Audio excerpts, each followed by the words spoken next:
Most of the patients that we do see who have a dentition that's significantly diseased do complain mainly about function, not being able to eat what they want, not being able to digest their food properly. And they also secondarily have the issue of appearance, the cosmetic aspect of the problem. They're motivated by pain, oftentimes motivated by active disease such as infections, and it's ongoing. It doesn't stop. They've usually been dealing with it for years and years. So when they arrive, they're interested in having that all changed and improving the way they can live their daily life. And we're able to provide that through a number of means. One is to consider their jawbone relationships and consider the amount of bone that's present and what we have to work with. The second one is looking at how much bone we have to replace teeth as necessary.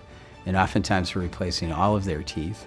So we have to have enough bone to place enough implants so that we can reconstruct the dentition properly. So there's a myriad of ways that we can address complicated issues and restore function for those people who are seeking that restoration.